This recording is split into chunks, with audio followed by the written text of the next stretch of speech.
Lark Transmissions, brought to you by a Paleolithic fable, Stone Age hominins' quest for high fantasy. Mythical Impostor, written and read by Shane Thomas.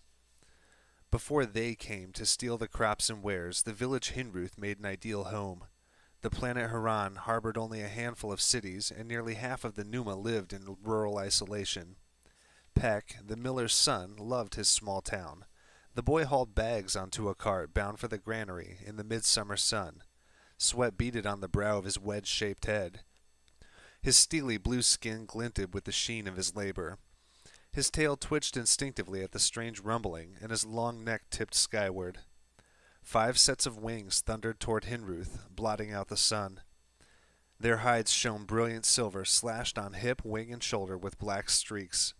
The giant beast disappeared from Peck's sight behind rooftops in the village square. The boy dropped his grain sack onto the cart and ran to see the creatures. They reminded Peck of the stories the village bard told of the ancient Anki, a winged people with magical powers. The Numa had killed most of them and driven the rest into the skies in time out of mind. Smoke began to rise from the village square even as Peck drew near. He began to fear what these gleaming marvels intended for their sleepy town. Screams rang through the alley, and the smell of burning thatch blasted his senses. Panicked women hustled their children past Peck and blurted warnings to flee. Curiosity compelled the lad to press on.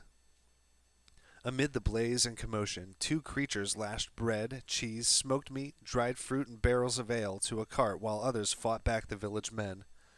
The villagers screamed their sonic blasts at the silver beasts, an assault that could stun even the largest herd beast, with no effect. Others, gifted with the lightning breath, surged, but the beasts seemed to shrug off the attack. The metallic beasts retaliated with spouts of flame. The skirmish ended abruptly, and 4 of the beasts took to the sky with their prize in tow. The 5th stayed back a moment to set more of the village square ablaze. Peck lost his wits in rage and stole through the side streets of the village after the giant marauders. As he reached the countryside, the 5th beast beat Silver Wings and rejoined his posse. The miller's son ran for nearly an hour in pursuit. More than once, the monsters disappeared from view, only to retake the sky after what must have been a short respite.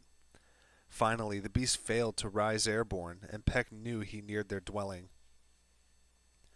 The boy scoured the forested landscape all afternoon and well past dusk before he spotted the telltale column of smoke from a cook fire. He approached the beast lair silently, careful to avoid sticks underfoot and the slap of branches as he passed. Peck's jaw gaped as he stared at 5 creatures which stood motionless, bellies slashed open to reveal empty cavities he could easily fit into. At the fire ring sat 5 creatures the same size as a Numa, only long of limb with round hairy heads. Were these the beast's masters? Had they slain the creatures? Peck peered at the feet of the creatures for evidence of gore, but saw none. The cart of his village's provisions sat near the mouth of a cave. One of the creatures got up and attempted to push the cart into shelter. Unable to budge it, the being grunted a few harsh words and pulled himself into the belly of a silver beast. Its flanks knotted together and the creature came to life. It pushed the cart into the cave before disgorging its passenger. Peck smiled broadly as he waited for the beings to enter the cave and dash out their campfire.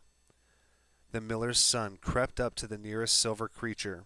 He copied the actions of the round-headed being, and after a moment of shock, the boy realized he peered out the silver creature's eyes. Peck moved the beast's silver body with the power of his thoughts. Screams from the cave mouth drew Peck's attention. The beings emerged from their lair and made for the other silver creatures. Peck tried to yell and startle them, but sonic bursts sprung out and 2 of the men dropped in a dead heap. The flick of Peck's tail smashed the remaining 3 into a wall.